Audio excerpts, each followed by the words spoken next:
तैयारी next level की आज की इस डेली करंट अफेयर्स क्लास में आप सभी का स्वागत है। आज 10 फरवरी 2026 है और आज हम खेल, तकनीक, पर्यावरण और अंतर्राष्ट्रीय कूटनीति से जुड़ी कुछ बहुत ही महत्वपूर्ण खबरों का विश्लेषण करेंगे। अपनी नोटबुक और पेन तैयार रखें। चलिए शुरू करते हैं। मुख्य आकर्षण। आज की क्लास में हम देखेंगे कि कैसे भारत ने छठी बार U19 वर्ल्ड कप जीतकर इतिहास रचा है। हम प्रोजेक्ट चीता 2.0, भविष्य की 2NM चिप तकनीक और केरल के एल्डरली बजट यानी बुजुर्गों के लिए बजट के बारे में भी विस्तार से चर्चा करेंगे। Sports superhit. भारत बना U19 विश्व चैंपियन। बच्चों, हमारे लिए बहुत गर्व की बात है कि भारतीय टीम ने इंग्लैंड को 100 से ज्यादा रनों से हराकर छठी बार U19 वर्ल्ड कप का खिताब जीत लिया है। कप्तान आयुष महात्रे की कप्तानी में टीम ने ये कारनामा किया। Star performer. सिर्फ 14 साल के वैभव सूर्यवंशी ने फाइनल में 80 गेंदों पर 175 रन बनाकर इतिहास रच दिया। वो फाइनल में शतक लगाने वाले सबसे कम उम्र के खिलाड़ी बन गए हैं। Static GK. याद रखिएगा, आईसीसी का मुख्यालय दुबई में है और इसके वर्तमान अध्यक्ष जय शाह हैं। पुरस्कार और सम्मान। Global teacher prize 2026। समाज सेवा और शिक्षा के क्षेत्र में काम करने वाली नेगी को ग्लोबल टीचर प्राइज 2026 से सम्मानित किया गया है। उन्होंने अपनी आर्ट एकेडमी के माध्यम से हजारों बच्चों के जीवन में बदलाव लाया है। ये पुरस्कार शिक्षा के क्षेत्र में उत्कृष्ट योगदान के लिए दिया जाता है। स्लाइड। प्रोजेक्ट चीता 2.0। सरकार ने प्रोजेक्ट चीता का दूसरा चरण शुरू किया है। इस बार बोत्सवाना से 8 नए चीते लाए जा रहे हैं। स्थान, इन्हें मध्य प्रदेश की गांधी सागर अभयारण्य, गांधी सागर सैंक्चुरी में छोड़ा जाएगा। इससे पहले कूनो नेशनल पार्क में चीते लाए गए थे। तथ्य, हर साल 4 दिसंबर को नेशनल चीता डे मनाया जाता है। पर्यावरण संरक्षण के नजरिए से ये बहुत महत्वपूर्ण प्रोजेक्ट है। तकनीक, 2NM चिप और AI एजेंट्स। तकनीक की दुनिया में एक बड़ी क्रांति हो रही है। TSMC कंपनी 2NM चिप का उत्पादन शुरू कर रही है। चिप जितनी छोटी होगी, प्रोसेसर उतना ही तेज और ऊर्जा बचाने वाला होगा। साथ ही हम SaaS SaaS अपोकलिप्स की ओर बढ़ रहे हैं, जहां AI एजेंट्स पुराने सॉफ्टवेयर टूल्स की जगह ले लेंगे। अब आपको सॉफ्टवेयर चलाने की जरूरत नहीं होगी, AI खुद आपके लिए काम करेगा। राज्य बजट। केरल का एल्डरली बजट। केरल सरकार ने अपने बजट में बुजुर्गों के लिए विशेष प्रावधान किए हैं। अनुमान है कि 2030 तक केरल की 25% आबादी बुजुर्ग होगी। सरकार ने उनके लिए केयर होम्स, डिजिटल साक्षरता और स्वास्थ्य सेवाओं के लिए विशेष फंड आवंटित किया है। ये भारत का पहला ऐसा बजट है जो पूरी तरह बुजुर्गों की जरूरतों पर केंद्रित है। स्वास्थ्य। आयुष का विस्तार। नेशनल आयुष मिशन के तहत सरकार पारंपरिक चिकित्सा पद्धतियों आयुर्वेद, योग, यूनानी, सिद्ध, होम्योपैथी को आयुष्मान भारत के साथ जोड़ रही है। अब गांवों में स्थित वेलनेस केंद्रों पर भी आयुष चिकित्सा उपलब्ध होगी, ताकि लोगों को समग्र स्वास्थ्य लाभ मिल सके। रक्षा। वायु शक्ति 2026 और INS अर्नाला। रक्षा क्षेत्र में 2 बड़ी खबरें हैं। एक, अभ्यास वायु शक्ति 2026। जैसलमेर के पोखरन रेंज में वायुसेना ने अपनी ताकत दिखाई।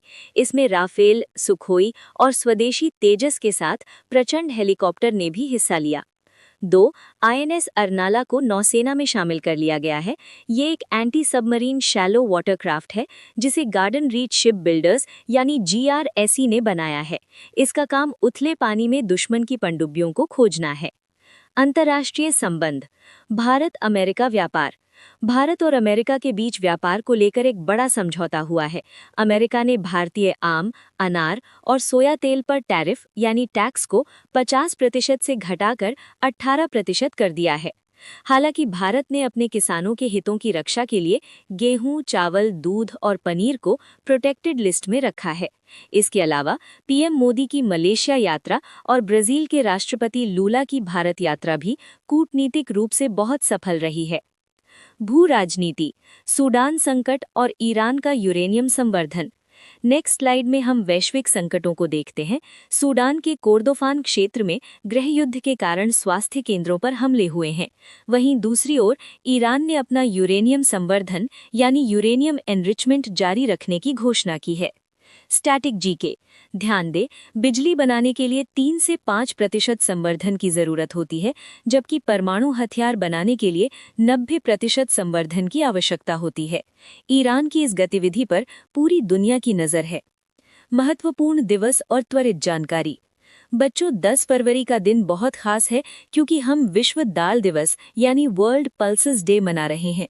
थीम है, इस साल की थीम है pulses of the world, from modesty to excellence. दालें न केवल हमारे पोषण के लिए जरूरी है, बल्कि मिट्टी की उपजाऊ क्षमता भी बढ़ाती हैं। एक छोटा सा फैक्ट, साल 2016 को यूएन ने इंटरनेशनल ईयर ऑफ पल्सेस घोषित किया था। Sports update. क्रिकेट प्रेमियों के लिए बड़ी खबर है। सूर्य कुमार यादव यानी SKY को 2026 में होने वाले T20 वर्ल्ड कप के लिए भारतीय टीम का कप्तान नियुक्त किया गया है। प्रदर्शनी। नई दिल्ली के भारत मंडपम में प्लास्ट इंडिया 2026 का आयोजन हो रहा है। किताब।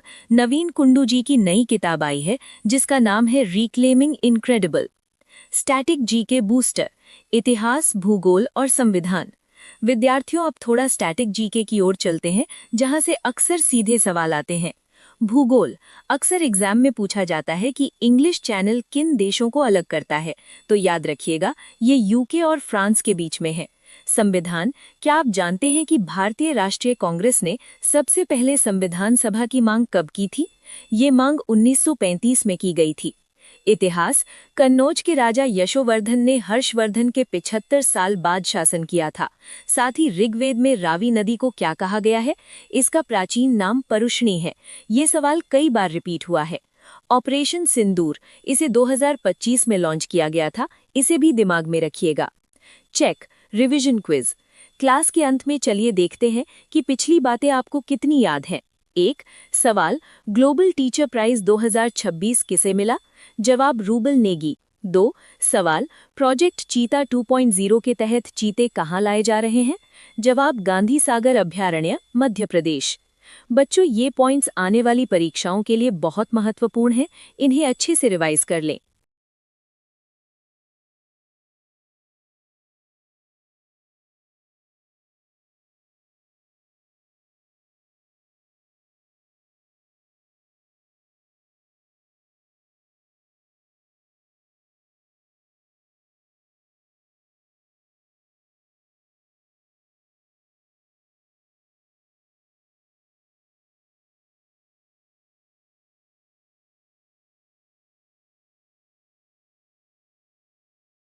अब हम लोग घटना चक्र करंट अफेयर्स का रिवीजन करने वाले हैं।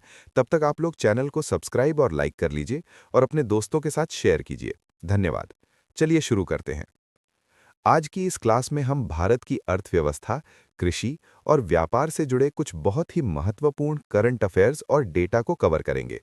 ये स्लाइड्स आपकी परीक्षाओं के लिए बहुत जरूरी हैं, तो चलिए एक एक करके इन्हें समझते हैं।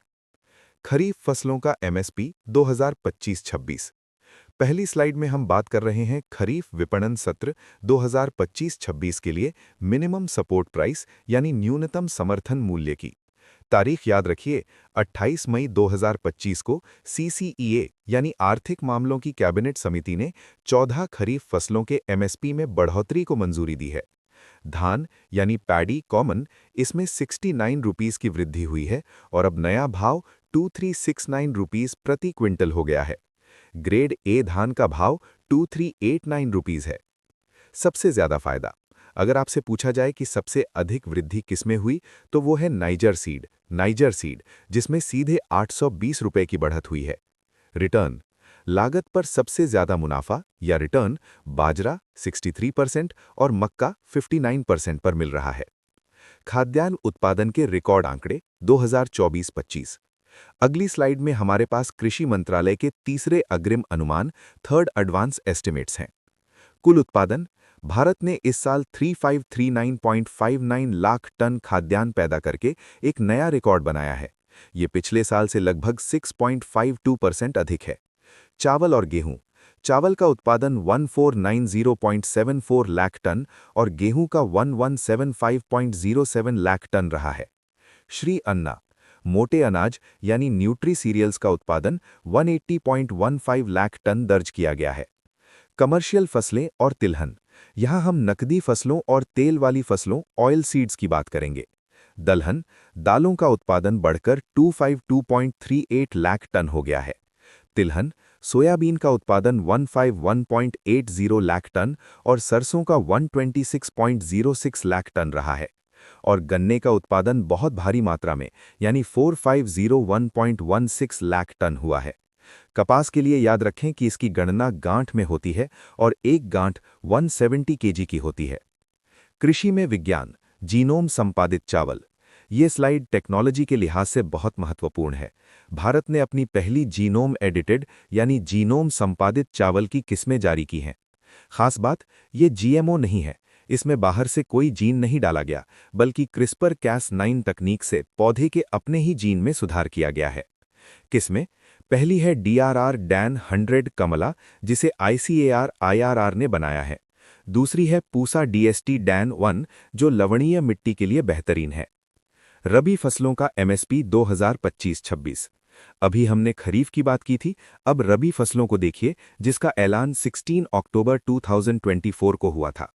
गेहूं यानी वीट, इसमें 150 रुपीस की वृद्धि के साथ अब भाव 2425 रुपीस हो गया है। सबसे ज्यादा बढ़ोतरी रबी फसलों में सबसे अधिक बढ़ोतरी रेप सीड और सरसों में 300 रुपीस प्रति क्विंटल की हुई है। मसूर में 275 रुपीस की वृद्धि हुई। पशुपालन सांख्यिकी 2024। 26 नवंबर 2024 यानी राष्ट्रीय दुग्ध दिवस को ये आंकड़े जारी किए गए। दूध, भारत 239.30 मिलियन टन उत्पादन के साथ दुनिया में नंबर 1 पर है। भारत में प्रति व्यक्ति दूध की उपलब्धता 471 ग्राम प्रतिदिन है, जो विश्व औसत से कहीं ज्यादा है। राज्यवार रैंकिंग, परीक्षा में टॉप राज्यों के नाम पूछे जाते हैं, इन्हें नोट कर लीजिए। दूध, उत्तर प्रदेश पहले स्थान पर है, उसके बाद राजस्थान और मध्य प्रदेश हैं। अंडा, आंध्र प्रदेश टॉप पर है, भारत दुनिया में दूसरे नंबर पर है। मांस, पश्चिम बंगाल नंबर 1 है। ऊन, राजस्थान का दबदबा है, यहां देश का 47.53% ऊन पैदा होता है। सिल्वर हॉलमार्किंग और HUID, जैसे सोने पर हॉलमार्किंग जरूरी है, वैसे ही अब चांदी के लिए भी नियम आ गए हैं। तारीख, ये 1 सितंबर 2025 से लागू होगा। पहचान, हॉलमार्क के 3 हिस्से होंगे: BIS लोगो, शुद्धता ग्रेड जैसे 999 और एक 6 डिजिट HUID कोड। उद्योगों का वार्षिक सर्वेक्षण, सांख्यिकी मंत्रालय के अनुसार भारत के औद्योगिक क्षेत्र में अच्छी ग्रोथ देखी गई है। GVA ग्रोथ, औद्योगिक सकल मूल्यवर्धन में 11.89% की वृद्धि हुई है। रोजगार, अगर आपसे पूछा जाए कि उद्योगों में सबसे ज्यादा रोजगार किस राज्य में है, तो उत्तर होगा तमिलनाडु। 8 प्रमुख उद्योग, कोर इंडस्ट्रीज। हमारे इंडेक्स ऑफ इंडस्ट्रियल प्रोडक्शन में इन 8 उद्योगों का हिस्सा 40.27% होता है। कुल वृद्धि 4.5% रही। अच्छी खबर, सीमेंट में 8.9% और स्टील में 8.5% की सबसे ज्यादा ग्रोथ हुई है। चिंता की बात, कोयला और उर्वरक में नकारात्मक यानी नेगेटिव वृद्धि देखी गई है। रिक्लेम फ्रेमवर्क, कोयला मंत्रालय ने 4 जुलाई 2025 को ये पहल शुरू की है। मकसद, जो खदानें बंद हो चुकी हैं उन्हें बेकार छोड़ने के बजाय इको पार्क्स में बदलना। पार्टनर, इसके लिए मंत्रालय ने हार्टफुलनेस इंस्टीट्यूट के साथ भागीदारी की है। भारत EFTA व्यापार समझौता, भारत ने EFTA देशों स्विट्जरलैंड, नॉर्वे, आइसलैंड और लिक्टेनस्टीन के साथ हाथ मिलाया है। लक्ष्य, अगले 15 सालों में $100 बिलियन का भारत में निवेश लाना है। नौकरियां, इससे लगभग 10 लाख प्रत्यक्ष नौकरियां पैदा करने का लक्ष्य है। यह समझौता 1 अक्टूबर 2025 से प्रभावी होगा। Global trade trends 2025। Next slides में नीति आयोग की जुलाई 2025 की रिपोर्ट है। इलेक्ट्रॉनिक निर्यात, स्मार्टफोन की वजह से इसमें 74% की भारी बढ़त हुई है। डिजिटल सेवाएं, भारत डिजिटल सेवाओं के निर्यात में दुनिया में 5वें स्थान पर पहुंच गया है। व्यापारिक भागीदार, हमारे टॉप निर्यात डेस्टिनेशन USA और UAE हैं, जबकि आयात में चीन नंबर 1 बना हुआ है। MSME के नए मानदंड 2025। अब बात करते हैं MSME की। 1 फरवरी 2025 को बजट पेश करते समय फाइनेंस मिनिस्टर निर्मला सीतारमण जी ने इनके वर्गीकरण के नियमों में बड़े बदलाव की घोषणा की है। ये नए नियम 1 अप्रैल 2025 से लागू हो जाएंगे। अब नई सीमाएं क्या हैं, ध्यान से नोट करें। माइक्रो यानी सूक्ष्म निवेश 2.5 करोड़ रुपीस तक और टर्नओवर 10 करोड़ रुपीस तक। स्मॉल यानी लघु निवेश 25 करोड़ रुपीस और टर्नओवर 100 करोड़ रुपीस तक। मीडियम यानी मध्यम निवेश 125 करोड़ रुपीस और टर्नओवर 500 करोड़ रुपीस तक बढ़ा दिया गया है। साथ ही इनके लिए क्रेडिट गारंटी कवर को भी 5 करोड़ रुपीस से बढ़ाकर 10 करोड़ रुपीस कर दिया गया है। Automotive mission plan 2047।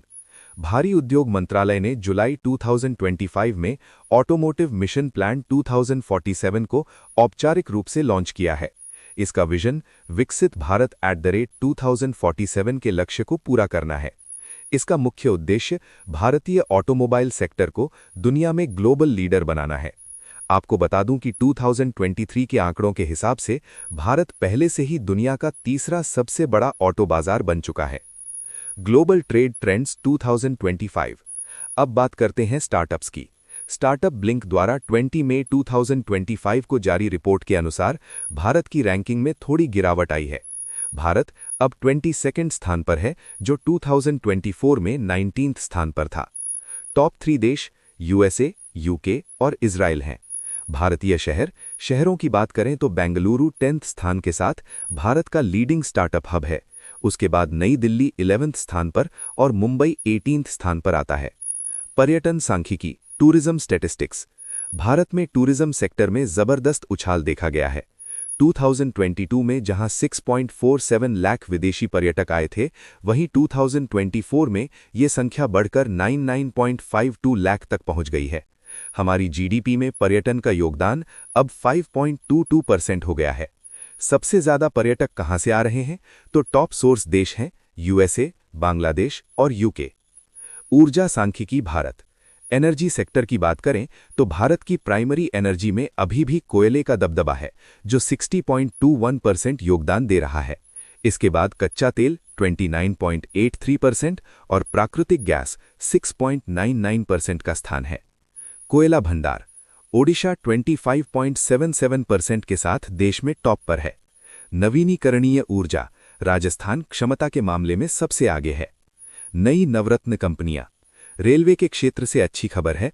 3 मार्च 2025 को आईआरसीटीसी को 25th और आईआरएफसी को 26th नवरत्न कंपनी का दर्जा दिया गया है। अब भारत में कुल नवरत्न कंपनियों की संख्या 26 हो गई है। ये दोनों ही रेल मंत्रालय के अधीन आती हैं। 14वीं महारत्न कंपनी HAL।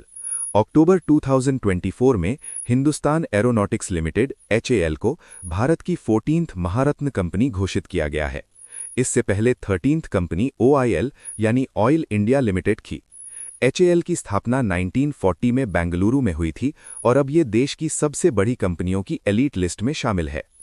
अंतर्राष्ट्रीय आर्थिक घटनाक्रम। ग्लोबल लेवल पर देखें तो न्यू डेवलपमेंट बैंक में 2 नए सदस्य शामिल हुए हैं, केन्या और उज़्बेकिस्तान।